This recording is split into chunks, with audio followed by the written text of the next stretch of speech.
Hello दोस्तों, आप सभी का स्वागत है आपके अपने चैनल कॉमर्स एकेडमी 2.0 पर।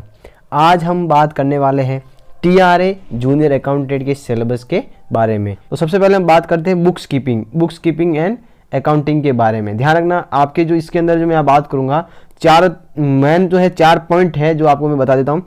फर्स्ट आपका जो पॉइंट रहेगा बुक्स कीपिंग एंड अकाउंटिंग के बारे में। सेकेंड आपका रहेगा आपका बिजनेस मेथड के बारे में। थर्ड रहेगा आपका ऑडिटिंग के बारे में। और 4 रहेगा आपके इंडियन इकोनॉमी के बारे में। तो आप पूरा वीडियो आखिर तक जरूर देखिए। और जो भी स्टूडेंट नए हैं प्लीज़ हमारा जो चैनल है उसे लाइक शेयर एंड सब्सक्राइब जरूर कीजिए। और नेक्स्ट अब देखो, हमारा सबसे पहला पॉइंट आ गया है बुक कीपिंग एंड अकाउंटिंग। इसके बारे में हम पूरा जानकारी लेंगे। देखिए, सबसे पहले मैं बात करता हूं लेखांकन। देखिए, ये आपका पॉइंट है, इसको मैंने पूरा आपके सामने लेके आया हूं और आप इसे एक ही पॉइंट को आराम से समझिए। ये आपको मटेरियल कहाँ से मिलेगा, कौन सी बुक्स पढ़नी है, तो आपको मैं बता देता हूँ। तो सबसे पहले बात करते हैं लेखांकन अकाउंटिंग की। देखो, इसके अंदर आपको क्या क्या पढ़ना है, वही पॉइंट पढ़ना है जो सिलेबस में दे रखा है। इसके अलावा आपको कोई पॉइंट पढ़ने की आवश्यकता नहीं है।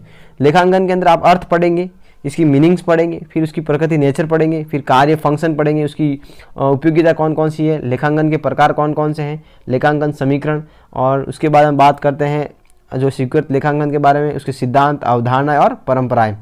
ये वाले जो आपको मिल जाएगी 11वीं क्लास की बुक्स, जो आप 11वीं क्लास के अंदर जो कॉमर्स की जो 11वीं क्लास की बुक्स है उसके अंदर आपके सारे मटेरियल मिलने वाले हैं। जो भी आपके पास बुक्स हो, चाहे एनसीईआरटी की हो, चाहे आरबीएसई की वो हो, आपको ये सारे सिलेबस इसके अंदर मिलने वाला है। और लेखांकन की जो प्रक्रिया है, प्रोसेस है, जनरल लेजर, ट्राई बैलेंस तैयार करने, अंतिम खाते तैयार करने वाली अग्रणी सामग्रियाँ, ठीक है, इसके समायोजन के साथ। तो ये आपका सेकंड पॉइंट, फर्स्ट पॉइंट और थर्ड पॉइंट, बैंक समाधान, विवरण पत्र, त्रुटियों को सुधारना और मूल्यह्रास, ठीक है, डेप्रिसिएशन। तो ध्यान से सुनना, लेखांकन के अंदर लेखांकन का अर्थ, प्रकृति, कार्य, ये वाले, और लेखांकन की प्रक्रिया, और उसके बाद बैंक समाधान, बैंक रिकन्सिलिएशन स्टेटमेंट, और उसके बाद त्रुटियों का सुधार, डेप्रिसिएशन। ये जो सारे हैं चैप्टर है आपको 11 प्लस 12 आपकी जो क्लास की बुक्स है, जो आपकी अकाउंट्स की बुक है, उसके अंदर आपको ये सारा मटेरियल मिलने वाला है। हुबहू आपको पॉइंट मिलने वाला है, कोई प्रॉब्लम नहीं होगी। उसके बाद आपको डेप्रिसिएशन के अंदर क्या क्या पढ़ना है, मूल्यह्रास प्रदान करने की क्यों आवश्यकता हुई और इसके महत्व और तरीके, यही पढ़ना है। उसके अलावा आपको कुछ नहीं पढ़ना है। इसके बाद एक और है, ये भी तुम्हारे 11-12 के अंदर चैप्टर में मिल जाएगा, बुक्स के अंदर मिल जाएगा। प्राप्तियां एवं भुगतान खाते, आय और income and expenditure account and balance sheet. ध्यान रखना ना, बैलेंस शीट। अब बात करते हैं एकल प्रविष्टि विधि, ठीक है, सिंगल एंट्री सिस्टम। ये भी आपको 11-12 के अंदर मिल जाएगा। ये जो अपूर्ण लेखा है, ये अपूर्ण अभिलेख तैयार करना, ये आपके 12th क्लास के बुक्स जो आपकी पहले चलती थी उसके अंदर मिल जाएगा। साझेदारी खाते, पार्टनरशिप भी आपको पता है कि या तो आप ग्रेजुएशन की बुक्स ले सकते हो, ठीक है, जो फर्स्ट ईयर के अंदर बच्चे हैं उसके अंदर मिल जाएगी, या आपको 12th के बुक्स के अंदर आपको पार्टनरशिप मिल जाएगी। अब आपको पार्टनरशिप के अंदर क्या क्या पढ़ना है, ठीक है, इसके अंदर देख लेना। पार्टनरशिप के अंदर स्थिर पूंजी, उतार चढ़ाव, लाभ बंटवारे के अनुपात में परिवर्तन के लिए समायोजन आप कौन कौन से करते हैं, संपत्तियों का पुनर्मूल्यांकन, सद्भावनाओं का उपचार, है ना। उसके बाद फर्म का पुनर्गठन, उसके अंदर जीवन के उपचार सहित एक साथी के प्रवेश यानी साझेदारों का प्रवेश, सेवानिवृत्ति और मृत्यु, ये पूरे पढ़ने हैं आपको, ध्यान, इसकी नीतियाँ पढ़नी है। उसके बाद इंश्योरेंस, बीमा दावे, ये आपके फर्स्ट ईयर के अंदर आपको मिल जाएगा, ध्यान रखना ना। तो ये आपको समझ में आया बुक्स कीपिंग एंड अकाउंटिंग का जो आपका पार्ट पोर्शन रहने वाला है वो आपको कहाँ से लेना है। ज़्यादातर को ये जो आपका पोर्शन है ये आपको जो है 11th और आपको 12th क्लास की जो बुक्स है उसके अंदर आपको मिल जाएगा। और यदि आपको नहीं मिलता है तो मुझे ज़रूर बताइए कमेंट बॉक्स में, मैं आपको नोट्स प्रोवाइड करवा दूंगा। और ये जो इंश्योरेंस दावे है और ये जो थोड़ा नीचे वाला जो पोर्शन है, ये आप चाहो तो फर्स्ट ईयर के अंदर जो है आप हेल्प ले सकते हो, ध्यान रखना ना। जो बीकॉम की बुक्स है फर्स्ट ईयर के अंदर अकाउंटेंसी की, उसके अंदर आप जो है इसकी हेल्प ले सकते हो। अब आगे बात करते हैं नेक्स्ट आपका जो सब्जेक्ट होने वाला है वो रहेगा बिजनेस मेथड का, ध्यान रखना। नेक्स्ट आपका जो सेकंड जो टॉपिक रहने वाला, सब्जेक्ट रहने वाला है, वो रहने वाला है बिजनेस मेथड का। तो ध्यान से सुनना, इसके अंदर मैं आपको एक एक अलग अलग पॉइंट बताऊंगा, आपको कहाँ कहाँ से लेना है, ध्यान से देखना।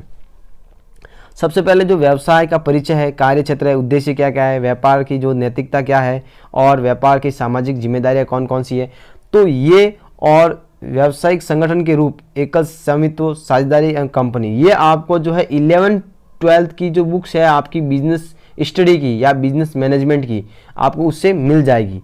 और उद्यमिता वाला भी चैप्टर जो है, भारत में उद्यमिता का निम्न में विकास और उसके महत्व और कारण, ये भी आपको 11-12 के अंदर मिल जाएंगे, ध्यान रखना। ये तो रही आपकी 11-12 के अंदर। अब देखिए, ये जो आपका लिखा हुआ है ना पराक्रमीय लिखत यानी आपका जो इंस्ट्रूमेंट है इसके अंदर जो मैं बता देता हूँ आपका निगोशिएबल इंस्ट्रूमेंट है, उसके अंदर अर्थ प्रकार प्रॉमिसरी नोट और विनिमय बिल के और चेक, ये जो आपको मिलेगी आपके जो आपका बिजनेस मैनेजमेंट बिजनेस लॉ है, आपका एक बुक्स है आपकी बिजनेस लॉ, ठीक है, व्यवसाय कानून के नाम से ऐसा कुछ नाम से बुक्स है बिजनेस लॉ से अंदर, उसके अंदर आपको ये मिल जाएगा। व्यवसाय के वित्त के स्रोत कौन कौन से, ये भी आपको शायद इसके अंदर मिल जाएगा। अब देखिए ये जो आपका जो टॉपिक है ना, ये आप सबको नेट से तैयार करो आप बहुत अच्छे से। अगर आप अगर चाहते हो कि मुझे ये जो मिल जाए, तो कुछ टॉपिक आपको यहाँ से भी मिल जाएंगे। जैसे ये वाला जो चैप्टर है ना, नियोजन, भर्ती, समन्वय, प्रशिक्षण, ये आपको 12th क्लास की बुक्स आपको जो है एनसीईआरटी या आपकी जो भी कॉमर्स की बुक है, आरबीएससी की जो भी है, आपको उसके अंदर ये 12th क्लास के अंदर ये आपको मिल जाएगा। नियोजन, भर्ती, चयन, प्रशिक्षण, जो स्टूडेंट 12th क्लास के अंदर है उसको सबको पता है कि ये सारे टॉपिक जो आपके उसके अंदर दे रखे हैं। अब देखिए विज्ञापन आप है ना, विज्ञापन भी आप 12th क्लास के अंदर आपको दे रखा है, देखना पूरा एक टॉपिक दे रखा है विज्ञापन, एडवर्टीजमेंट नाम से देख लेना, ठीक है। अब देखिए मैं एक एक टॉपिक आपको कहाँ से पढ़ना है मैं वो बता देता हूँ ना, ध्यान से देखिए। अब उपभोक्ता के अधिकार कौन कौन से हैं, उपभोक्ता शोषण से सुरक्षा, ये आप जो है नेट से पढ़ लीजिए, इंटरनेट आपके पास सबके पास होगा, ये टॉपिक आप नेट से कवर कर लिए। संचार कम्युनिकेशन, बाधाओं को दूर करने के लिए, और ये जो आपका 12th क्लास का ही चैप्टर है बिजनेस स्टडी के अंदर आपको ये मिल जाएगा। अगर आप किसी को नहीं मिलता ये चैप्टर तो मुझे जरूर बताइए, मैं आपको इसके नोट्स प्रोवाइड करवा दूंगा। अनुशासन, डिसिप्लिन, प्रभावी अनुशासन के कौन कौन से कारण हैं एवं सुझाव पढ़ना है आपको, इससे अलावा कुछ नहीं पढ़ना है। और ये जो आपका कोऑर्डिनेशन है, जो आपका समन्वय है, इसके महत्व और सिद्धांत के बारे में पढ़ना है, इसके अलावा आपको कुछ नहीं पढ़ना है। जो मैं कहूँ वैसे ही आपको पढ़ना है, इसके अलावा आपको कुछ नहीं पढ़ना है, ठीक है। अब मैं बात करता हूँ नेक्स्ट आपका सब्जेक्ट रहने वाला है ऑडिटिंग। जो मेरे प्यारे स्टूडेंट जेएनयू से है, ठीक है, किससे, जेएनयू से, जोधपुर से है, तो उनको मैं बता देता हूँ कि उनके जो बीकॉम फाइनल के अंदर, ठीक है, बीकॉम फाइनल ईयर के अंदर एक सब्जेक्ट है आपका ऑडिटिंग। क्या सब्जेक्ट है, ऑडिटिंग। तो जिसके ऑडिटिंग सब्जेक्ट रहा है उनको तो कोई प्रॉब्लम है ही नहीं, क्योंकि ऑडिटिंग के अंदर ये सारा सिलेबस आपका उसके अंदर कवर है। उस बुक्स के अंदर आपका पूरा जो सिलेबस है, उस बुक्स के अंदर आपका पूरा सिलेबस कवर है। जो स्टूडेंट अपने आरयू राजस्थान यूनिवर्सिटी है तो उनके सेकंड ईयर के अंदर ये बुक चलती है ऑडिटिंग की, सेकंड ईयर के अंदर बुक्स है उसकी ऑडिटिंग की, तो उसके अंदर मिल जाएगा, ठीक है। और जो मेरे प्यारे स्टूडेंट एमएलएसयू से हैं या एमडीएस यूनिवर्सिटी से हैं, तो उनको मैं बता देता हूँ उनके जो एक चलती है बुक्स फाइनल ईयर के अंदर कौन सी ऑडिटिंग की बुक, तो उनके अंदर आपको मिल जाएगा। तो इसको आपको कैसे तैयार करना है, तो इसको पॉइंट जो दे रखे वही पढ़ना है। ऑडिट का क्या अर्थ होता है, उद्देश्य क्या है, ऑडिट के कौन कौन से प्रकार होते हैं, योजनाएं एवं प्रक्रियाएं, ऑडिट के प्रोग्राम कौन कौन से हैं, वर्किंग पेपर कौन कौन से होते हैं, प्रशिक्षण जांच क्या होती है, नियमित जांच क्या होती है। अगर आपको ये नोट्स नहीं मिले तो प्लीज़ मेरे कमेंट बॉक्स में आप मुझे बता दीजिए, सर हमें जो है नोट्स प्रोवाइड करवाइए, तो मैं आपको जो है मेरे जो नोट्स हैं वो मैं आपको प्रोवाइड करवा दूंगा। लेकिन आप मुझे बताओगे ज़रूर कि सर मुझे ये जो टॉपिक नहीं मिल रहा है, आप हमें ये टॉपिक बताइए या हमें ये टॉपिक के बारे में समझाइए। आप पर्टिकुलर उस टॉपिक के बारे में मुझे लिख कर बताइएगा, तो मुझे समझ में आएगा कि सर आपको जो है ये टॉपिक नहीं मिल रहा है, मैं इस टॉपिक के बारे में आपको ज़रूर कुछ न कुछ गाइड करूँगा, ठीक है ना। उसके बाद वाउचिंग क्या होती है, उसकी अवधारणा कौन कौन सी है, महत्व एवं परंपराएं, जो प्रक्रिया है उसके बारे में बात करेंगे, ठीक है। तीसरे नंबर पर जो है आंतरिक नियंत्रण, ठीक है, उसके अर्थ, उद्देश्य, आंतरिक जांच, आंतरिक लेखा परीक्षा। फिर जो है आस्तिया का मतलब क्या होता है, पता है आप सभी को, एसेस्ट होता है, क्या होता है, जो मेरे स्टूडेंट हिंदी मीडियम से उनको पता होता है इसका मतलब क्या होता है, और जो इंग्लिश मीडियम में इनको नहीं पता होता आस्तिया क्या होती है। आस्तिया का मतलब एसेस्ट होती है देनदारियाँ, आपकी लाइबिलिटीज़, मूल्यांकन और उसका सत्यापन। कंपनी लेखा परीक्षा के अधिकार कौन कौन से हैं, लेखा परीक्षक है ना, उसके कौन कौन से अधिकार होते हैं, कर्तव्य कौन कौन से, उसके दायित्व कौन कौन से हैं। सरकार कंपनियां की लेखा परीक्षा कौन कौन सी, जो सरकारी कंपनियां जो होती है उनकी लेखा परीक्षा यानी ऑडिटिंग कौन कौन करता है या कैसे करवाता है ना, ध्यान रखना। फिर ऑडिटिंग रिपोर्ट क्या होती है और ऑडिटिंग सर्टिफिकेट क्या होता है, ऑडिट सर्टिफिकेट क्या होता है। तो ये जो चैप्टर जो है आपके, ये ग्रेजुएशन बेस के आधार पर है, ध्यान रखना। ये आपको बीकॉम फाइनल ईयर की बुक्स के अंदर आपको मिलेगा। कौन सी बुक्स, ऑडिटिंग की बुक्स के अंदर मिलेगा। कौन सी बुक्स के अंदर मिलेगा, ऑडिटिंग की बुक के अंदर मिलने वाला है, ठीक है। ओके, आगे चलते हैं। अब हम बात करते हैं नेक्स्ट। अब मैं आपको बात करता हूं नेक्स्ट आपका जो टॉपिक रहेगा इंडियन इकोनॉमी का। वेरी वेरी इंपॉर्टेंट है, ये आपका बहुत ही ज़्यादा इंपॉर्टेंट होने वाला है, क्योंकि ये जो इकोनॉमिक्स का पोर्शन होने वाला है ये आपको जो है आपकी इकोनॉमिक्स की बुक है, आपका बीकॉम फर्स्ट ईयर के अंदर एक बुक चलती है, और जिसके 11th-12th के अंदर इकोनॉमिक्स है उनको पता है कि आपके जो 11th और 12th के अंदर जो आपकी बुक्स है ना, 11th और 12th के अंदर आपकी जो बुक्स है उसमें आपको मिल जाएगा। और जो बच्चे कंप्यूटर ले रखे हैं कॉमर्स के अंदर तो उनको ये कैसे मिलेगा, तो उनके लिए मैं बता देता हूँ। बीकॉम फर्स्ट ईयर के अंदर आपको एक बुक चलती है इकोनॉमिक्स से, बिजनेस इकोनॉमिक्स से, कुछ पॉइंट उससे लेना है, और अगर कुछ पॉइंट आपको उससे नहीं मिले तो आपको गूगल की सहायता लेनी है, ठीक है। अब मैं आपको एक एक थोड़ा पॉइंट के बारे में बता देता हूँ। इंडियन इकोनॉमी यानी भारतीय अर्थव्यवस्था, इसका पहला पॉइंट है विशेषताएं एवं समस्या, आर्थिक नीति, जो है आर्थिक नीति, औद्योगिक नीति और भारत की राजकोषीय नीति। ये जो आपको है आपके 11th-12th के अंदर जो आपकी इकोनॉमिक्स की बुक है उसके अंदर आपको ये टॉपिक मिल जाएंगे। अगर आपको ये टॉपिक नहीं मिलते हैं तो आप बीकॉम फर्स्ट ईयर के अंदर जो आपकी बुक है आपकी बिजनेस इकोनॉमिक्स के साथ एक और इकोनॉमिक्स की बुक है एनवायरमेंट इकोनॉमिक्स, उसके अंदर आपको ये जो है मिल जाएगी। एनवायरमेंट स्टैटिक्स इकोनॉमिक्स के अंदर आपको ये सारे पॉइंट मिल जाएंगे।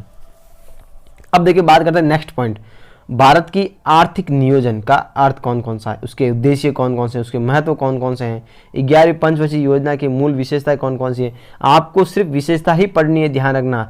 जो पॉइंट है आप पॉइंट टू पॉइंट नोट बना के चलिए। आप हमेशा सक्सेस जब भी होंगे जब आप इस सिलेबस को गो थ्रू करेंगे। अगर सिलेबस आपको समझ में आ गया तो आप जो है 90% जो है आप जंग जीत चुके हैं, क्योंकि ज़्यादा स्टूडेंट कहाँ मार खाते हैं, सिलेबस को समझने में मार खा जाते हैं। वो जो है आर्थिक नीतियाँ पूरी पढ़ने लग जाते हैं, औद्योगिक नीतियाँ, और ये जो है ना आपको जो कि जितना कहा है उतना पढ़ते नहीं है, ठीक है, तो पूरा पढ़ लेते हैं। आपको जितना जो पॉइंट कहा है सिलेबस के अंदर आपको उतना ही पढ़ना है। तो भारत में आर्थिक नियोजन के अर्थ, उद्देश्य, महत्व, 11वीं पंचवर्षीय योजना के मूल विशेषताएं पढ़नी है आपको। फिर जनसंख्या विस्फोट के क्या क्या कारण हैं, क्यों जनसंख्या ज़्यादा प्रभावित हुई है, इसके प्रभाव बताने हैं, उपचार बताने हैं। जनसंख्या और आर्थिक विकास के बीच आपको क्या बताना है, रिलेशनशिप बतानी है, संबंध बताने हैं। भारतीय अर्थव्यवस्था में कृषि की क्या भूमिका रही है, क्या क्या महत्व है, कृषि वित्त के स्रोत, हाल ही के कौन कौन से रुझान हैं, कृषि के विपणन के बारे में आपको बताना है। फिर पांचवा पॉइंट है भारत में औद्योगिक विकास की संभावना, विकास कौन कौन किस प्रकार हुआ था और उसकी संभावना क्या क्या, आगे भविष्य में और कितना विकास होने वाला है। मुद्रा स्फूर्ति, इसके इन्फ्लेक्शन के बारे में, इसके कारण बताने हैं, प्रभाव बताने हैं, उपचार बताने हैं, ठीक है। भारत में सार्वजनिक क्षेत्र जो है आपका उसकी क्या क्या भूमिका रही है और उसकी क्या क्या समस्या रही है, ठीक है। अब मैं आपको बात करता हूँ, इसका थोड़ा और पॉइंट बाकी रह गया है उसके बारे में बात करता हूँ। देखिए इसके बारे में नेक्स्ट पॉइंट है, इसका 8वां पॉइंट है कृषि है उसके और उद्योग पर वैश्वीकरण, उदारीकरण, एलपीजी जो आपको पता है, ठीक है, एलपीजी के बारे में बताना है। लिबरलाइजेशन, प्राइवेटाइजेशन, ग्लोबलाइजेशन, इसके बारे में आपको पूरा पढ़ना है, ध्यान रखना, ठीक है। भारतीय अर्थव्यवस्था, इंडियन इकोनॉमिक्स, बहुराष्ट्रीय मल्टीनेशनल कंपनियों के बारे में आपको बताना है, ठीक है, निगमों के बारे में बताना है। फिर विदेशी व्यापार, फॉरेन ट्रेड के बारे में बताना है, इसकी क्या मात्रा है, संरचना क्या है, इसकी दिशा कौन कौन सी है, ठीक है। फिर नेशनल इनकम की अवधारणा बतानी है, राष्ट्रीय आय, नेशनल इनकम की अवधारणा क्या है, इसकी गणना के कौन कौन से तरीके हैं और इसे कैसे डिस्ट्रीब्यूट किया जाता है, वितरण कैसे किया जाता है। फिर राजस्थान की आर्थिक अर्थव्यवस्था में कृषि, उद्योग, ठीक है, पर्यावरण की पर्यटन की बुनियादी विशेषता, पर्यटन है ना, जो लोग जो टूरिस्ट में आते हैं यहाँ पर टूर करने के लिए आते हैं फॉरेन कंट्री से ना, उनकी कौन कौन सी विशेषता, बुनियादी विशेषता हैं, विकास और संभावनाएं, ठीक है। तो ये जो आपका मैंने आपको बताया कि मैं आपको 4 सब्जेक्ट के बारे में बात करने वाला हूँ, तो मैं आपको चारों सब्जेक्ट के बारे में मैं बता दिया आपको। पहला जो सब्जेक्ट रहेगा आपका बुक्स कीपिंग अकाउंटिंग के बारे में रहेगा, दूसरा आपका बिजनेस मेथड के बारे में रहेगा, तीसरा आपका जो सब्जेक्ट रहेगा वो आपका कौन सा रहेगा, मैंने आपको बताया था अभी बिजनेस, ये आपका जो इंडियन इकोनॉमी के बारे में रहेगा, ठीक है। तो ये जो सारे सब्जेक्ट जो है आपको मैंने बता दिए है ना। ऑडिटिंग के बारे में रहेगा आपका, 4th नंबर रहेगा इंडियन इकोनॉमी के बारे में रहेगा ना। पहला बुक कीपिंग के बारे में रहेगा, ठीक है, बिजनेस मेथड के बारे में रहेगा, ऑडिटिंग के बारे में रहेगा, फिर आपका बिजनेस मेथड इंडियन इकोनॉमी के बारे में रहेगा। तो इस चारों चैप्टर मैंने आपको, चारों चैप्टर के बारे में मैंने आपको बता दिए हैं, ठीक है। और आपको जो कुछ भी टॉपिक, जैसे ये टॉपिक आपको नहीं मिला तो आप बस इस टॉपिक को क्या करो, कमेंट बॉक्स में कमेंट कर दो कि सर ये मुझे टॉपिक नहीं मिला है, मैं आपको ये टॉपिक जो है आपको इसके PDF भेज दूंगा या फिर मैं इसके आपको नोट्स प्रोवाइड करवा दूंगा, ठीक है। अब देखिए जो स्टूडेंट हमारे इस चैनल पर अभी तक बने हैं तो उसके लिए आपको बनने के लिए थैंक यू, आपको धन्यवाद, आपने हमारा चैनल को यहाँ आखिर तक देखा। और जो भी स्टूडेंट नए हैं या फिर हमारे इस वीडियो से आप सभी को कुछ थोड़ा बहुत फ़ायदा हुआ है तो प्लीज़ हमारे इस चैनल को शेयर एंड सब्सक्राइब जरूर कीजिएगा। धन्यवाद, ठीक है। आई होप आपके लिए मैं टेस्ट सीरीज जो है शुरू करने वाला हूँ, तो आप सभी की जो है आशीर्वाद और आप सभी की दुआ रही तो हम बहुत जल्द जो है टेस्ट सीरीज शुरू करने वाले हैं, जिसमें हम डेली के रोज़ के 50 क्वेश्चन करने वाले हैं। इस 50 क्वेश्चन के माध्यम से जो आपका TRA है और जूनियर अकाउंटेंट का जो एग्ज़ाम है हम क्रैक कराने में आपकी बहुत सहायता करेंगे। ठीक है, तो आज के क्लास से हम अलविदा लेते हैं। कल हम आगे जो है नेक्स्ट क्लास के अंदर आपको जो है इसके बारे में थोड़ी और चर्चा करेंगे। धन्यवाद।